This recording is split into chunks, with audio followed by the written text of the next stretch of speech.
Buenos días, docente y compañeros. El equipo 4 y el equipo 5 vamos a hablar acerca de la formación del tubo intestinal, las cavidades corporales y el diafragma, además de mencionarles algunas consideraciones clínicas. Comencemos. Para la formación del tubo intestinal, en la tercera y cuarta semana, la capa superior del disco embrionario trilaminar, es decir, el ectodermo, que aquí podemos ver que se lo representa de un color azulado, va a formar la placa neural. Esta se va a plegar hacia arriba, como vemos en estas imágenes, para formar el tubo neural. El tubo neural va a dar origen a la médula espinal y al encéfalo, por un proceso denominado neurulación. Por el contrario, la capa ventral o endodermo la identificamos aquí de color amarillo en todas las imágenes. Se va a plegar hacia abajo para formar el tubo intestinal, este que vemos aquí. Es por eso la denominación de un tubo sobre otro, ya que el embrión va a quedar formado por dos tubos, como vemos aquí.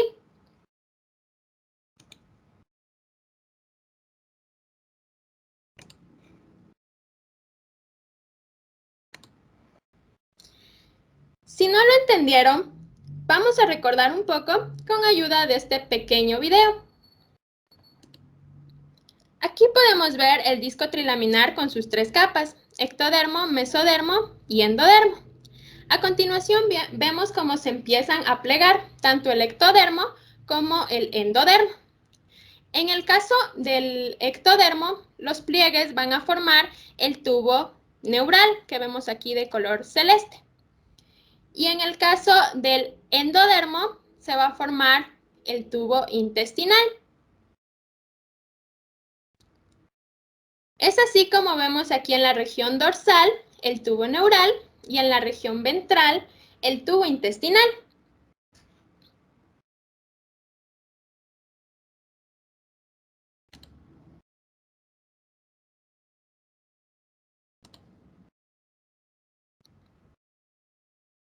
Continuando con el tema, aquí tenemos la capa intermedia que corresponde al mesodermo. Esta va a mantener unidos a ambos tubos que mencioné anteriormente y en las imágenes la podemos apreciar de un color rojo anaranjado, como vemos aquí.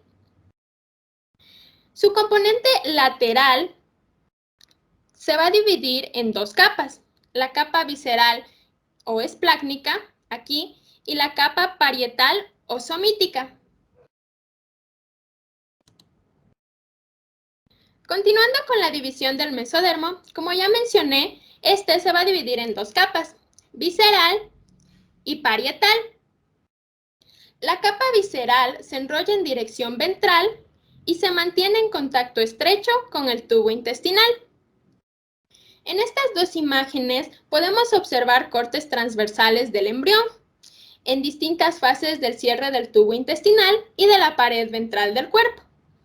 Para tener una mejor cronología, tenemos que hacia los 19 días pueden observarse hendiduras intercelulares aquí en el mesodermo de la placa lateral. Y es a los 20 días donde la placa lateral se va a dividir en las capas mesodérmicas ya mencionadas. Estas van a revestir la cavidad corporal primitiva o cavidad intraembrionaria.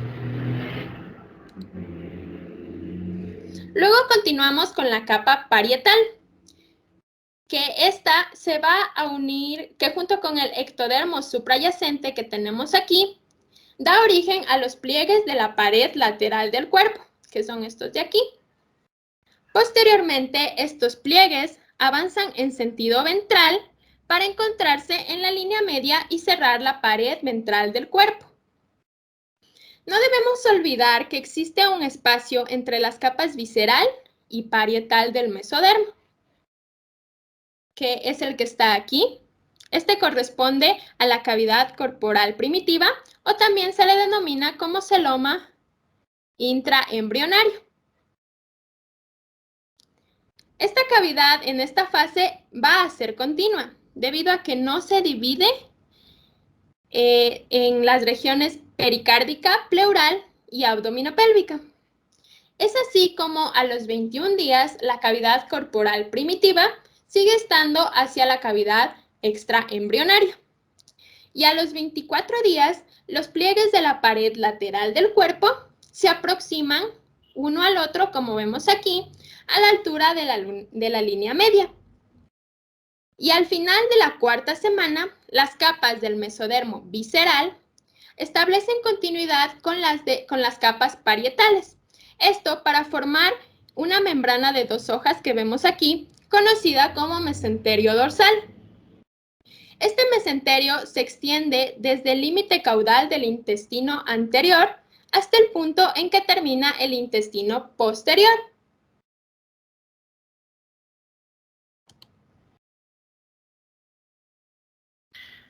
Formación de la cavidad corporal. Al final de la tercera semana, el mesodermo intraembrionario se va a diferenciar en 3 tipos: el mesodermo paraxial, el mesodermo intermedio y el mesodermo de la placa lateral. Tenemos que el mesodermo paraxial, que se va a encontrar junto a la notocorda, este va a formar los somitómeros y los somitas, que van a formar después lo que es el cráneo y las vértebras. Tenemos después el mesodermo intermedio. Este pues va a contribuir al desarrollo del sistema urogenital. Y después tenemos lo que es el mesodermo de la placa lateral. Este va a ser muy importante ya que va a participar en la generación de la cavidad corporal y que veremos a continuación. Tenemos que poco después de constituirse como una capa mesodérmica sólida, este mesodermo, aparecen hendiduras que van a dividirlo del mesodermo de la placa lateral, lo van a dividir en 2 capas, en una capa la parietal, o también llamada somática por encima, y una capa visceral o espláncnica por debajo.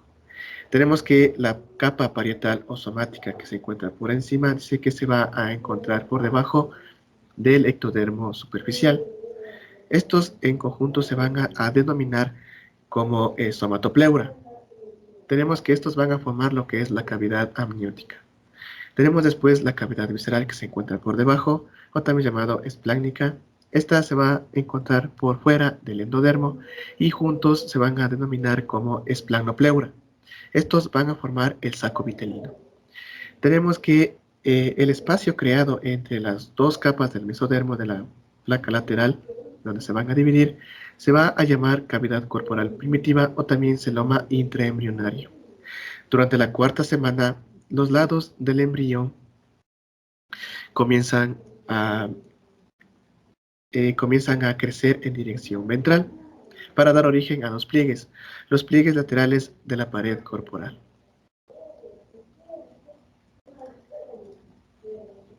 Y podemos verlos. Tenemos que al tiempo que estos pliegues avanzan, la capa endodérmica también se pliega en dirección ventral, está por dentro, y se cierra para dar origen al tubo intestinal. Aquí podemos verlo.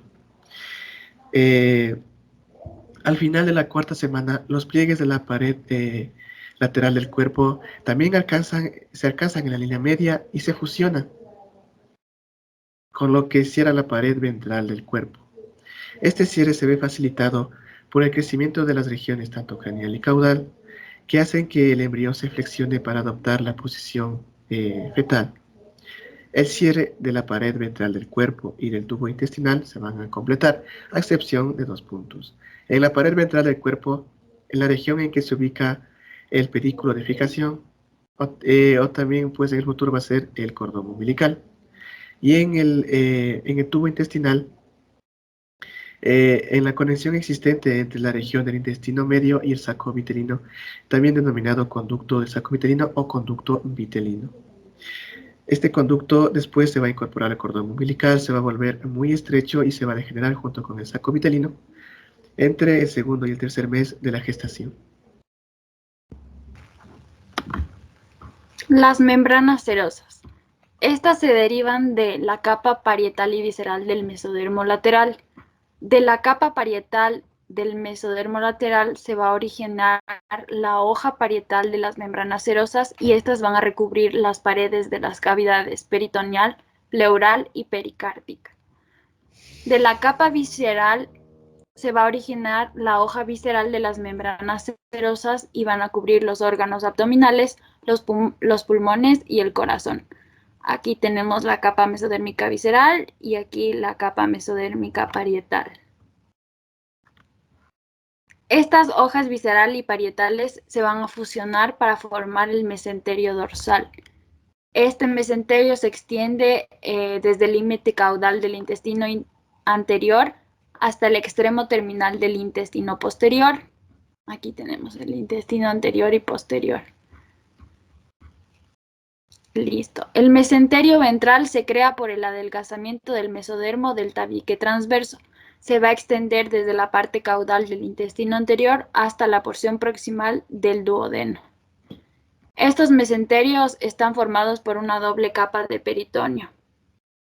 Van a ser vía para el paso de los vasos sanguíneos, los nervios y los linfáticos hacia los órganos. El tabique transverso mencionado en el mesenterio ventral luego servirá para la formación del diafragma. Las cavidades pleurales y la cavidad pericárdica, por medio de los conductos pericardio-peritoneales, se mantendrán unidas a la cavidad abdominal. Al avanzar el desarrollo, la abertura entre las que serán las cavidades pleural y peritoneal quedarán cerradas, de manera parcial, por estructuras con forma de media luna. Estos son los pliegues pleuroperitoneales, que se proyectarán al interior del extremo caudal de los canales pericardio-peritoneales. En la séptima semana, los pliegues se adelgazan para dar origen a las membranas pleuroperitoneales, que van a crecer en dirección medial para fusionarse con el mesenterio del esófago y así formar los pilares del diafragma.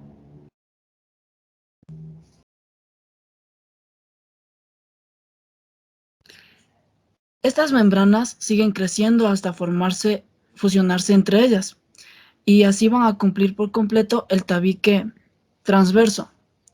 Aquí tenemos a las membranas y estas van a fusionarse o van a unirse para crear así el tendón central del diafragma, como lo podemos ver en la última imagen.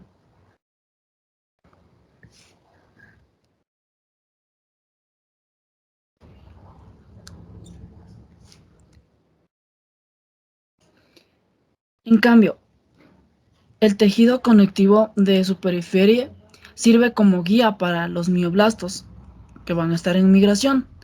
Estas células se formarán a partir de los segmentos cervicales de C3 a C5 para generar así la musculatura del diafragma.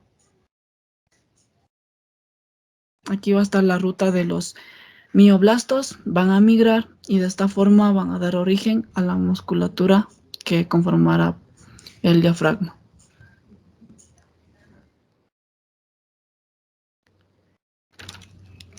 En esta semana, en la semana 4, en esta región es esencial que estas células y estas fibras permanezcan aquí debido a que en este tiempo esta zona va a ser el origen del desarrollo diafragmático. La inervación del diafragma va a depender de los nervios frénicos, que van a derivar de las ramas primitivas ventrales de los nervios espinales. Y estos a su vez van a conducir fibras motoras y sensitivas.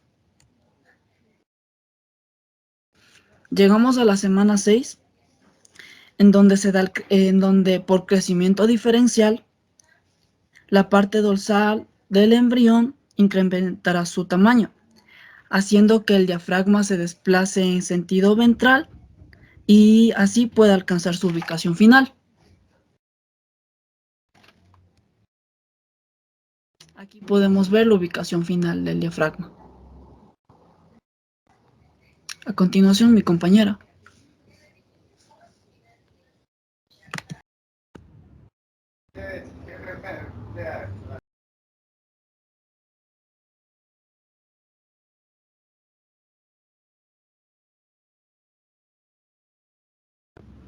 Consideraciones clínicas.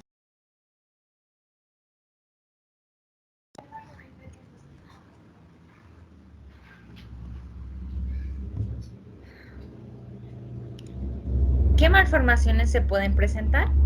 Se pueden presentar defectos en la pared ventral del cuerpo, como es en la pelvis, el tórax y el abdomen. En la pelvis, respecto a los órganos urogenitales, se puede presentar la extrofia vesical o cloacal.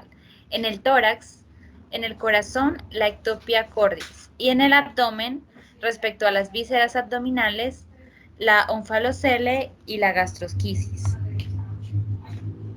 La ectopia cordis consiste en que los pliegues de la pared lateral del cuerpo no se cierran en la línea media en la región torácica, lo que determina que el corazón quede fuera de la cavidad corporal, como podemos observar en las imágenes. Inicia en el extremo caudal del esternón y se extiende hacia la región superior del abdomen, lo que genera un espectro de anomalías denominado pentalogía de Cantrell. Como podemos observar en la imagen, no se logró cerrar correctamente la piel en esta parte y el corazón quedó por fuera del cuerpo. La gastrosquisis es una falla en el cierre de la pared corporal en la región abdominal.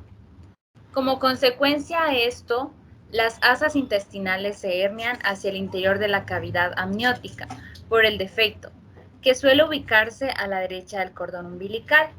Como se puede observar aquí, las asas intestinales afectadas pueden dañarse por la exposición al líquido amniótico, que comprende su irrigación sanguínea. La malformación puede detectarse mediante ultrasonido y por la elevación de las concentraciones alfa-fetoproteína en el suero materno y el líquido amniótico. Como podemos observar aquí, las asas intestinales quedaron por fuera. Esto ocurre en la parte abdominal y también se puede observar en la radiografía.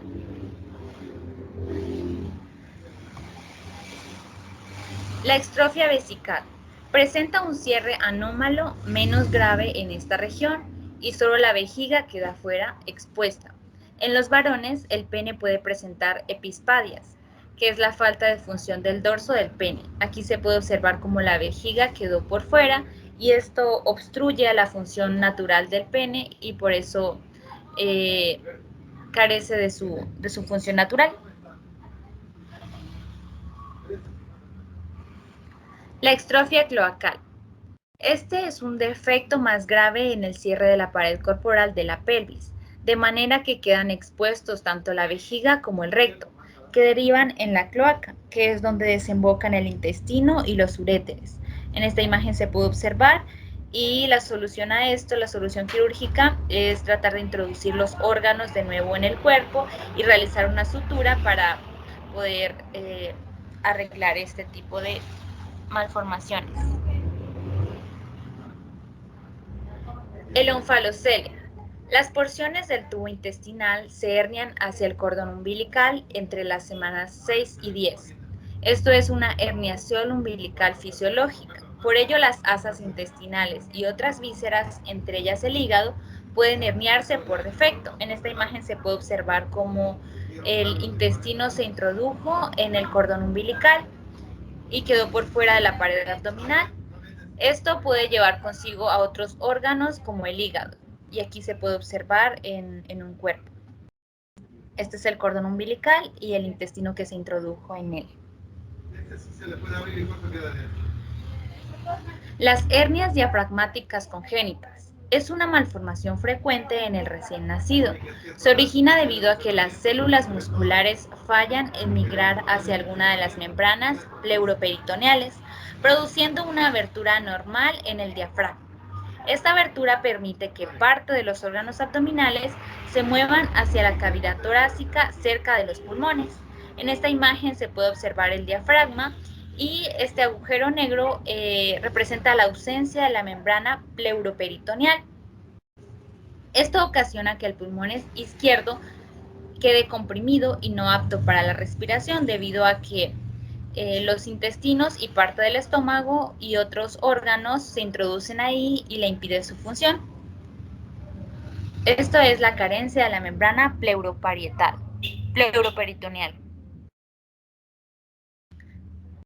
La presencia de órganos abdominales en la cavidad torácica impide el crecimiento de los pulmones y causa hipoplasia de estos órganos. La hipoplasia es cuando un órgano no se ha desarrollado completamente, lo que frecuentemente ocasiona la muerte del recién nacido. En esta imagen podemos observar una elevación anormal del diafragma. Se puede observar el desplazamiento de los elementos del intestino dirigiéndose hacia el tórax. La causa principal del origen de estas hernias es la deficiencia muscular que se relaciona con los fibroblastos de las membranas pleuroperitoneales, que no proveen un aparato de sostén o una guía apropiados para la migración de los mioblastos. Y el tratamiento consiste en realizar una intubación endotraqueal inmediata y establecer la ventilación del recién nacido. Posterior a ello se debe evitar la ventilación con bolsa y máscara, ya que puede llenar las vísceras intratorácicas, desplazarlas con aire y empeorar el compromiso respiratorio. En estos casos se requiere una cirugía para reubicar los órganos en el abdomen y cerrar el defecto diafragmático. Después se sigue un tratamiento de la función pulmonar, el equilibrio ácido-base y la presión arterial del recién nacido. Esto de aquí es el cierre de una hernia diafragmática mediante la sutura.